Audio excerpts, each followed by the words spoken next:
basic fretting hand mechanics and fretting hand setup for perfect technique. As you might know, you definitely want to avoid fingers flying away from the neck like this, because it will be very hard to speed up your playing and to get clean results if your movements look like this, because it will result in a lot of string noise when you're playing, when you always touch the fretboard in ways you don't really want to. So if your fingers are very close to the neck and your technique looks like this, you will get much better results. One thing that I always personally really watch out for is having a nice curl like this with my fingers, so that I don't want them to hit the neck like this at a very flat kind of angle, and I definitely want to avoid this.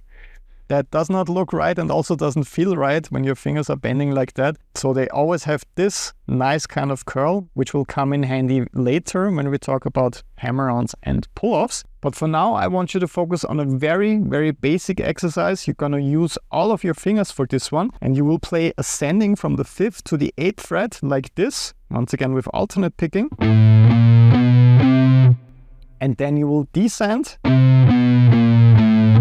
And you will do that on all strings, but there's something tricky about this exercise I want you to focus on. I want you to focus on not always pressing down with your index finger. That's one of the bad habits that almost all self-taught guitar players develop. So after that first note, you actually don't need the index finger anymore, because all the notes that are following this one are going to be higher on the neck. So when I'm playing the second note, the index finger actually doesn't do anything, because I'm fretting the note with my middle finger. So if I would completely lift it from the neck, the note would still sound the same, right? So with this exercise, I want you to train the habit of only using the finger that you need for every single note. Of course, you don't want the index finger to like pop away from the strings like this after you use it. You want it to slightly lift and hover above the string a little bit. The one thing you want to avoid is that it always really pushes down and that you have a super strong grip. The grip with your fretting hand should actually be very light, so that you can always stay relaxed. So you want your fingers to do the work. You don't want to always support your other fingers with the index finger.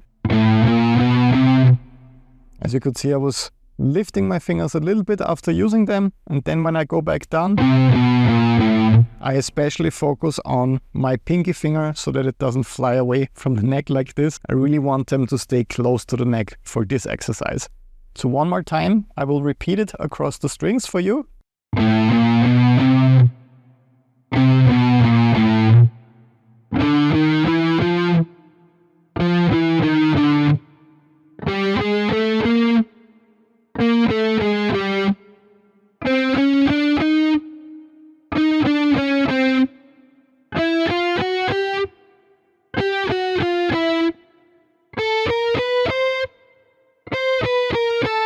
So it's not the most musical exercise, right? But it's extremely helpful for your fingers, because you're using every single one of them. And if you really focus on not pressing down with your index finger too much and on keeping the fingers close to the neck, practicing this today will really help you with everything that's coming in this course. So get to work on developing a proper finger technique. This is something I wish that I did right from the start, and enjoy today's lesson.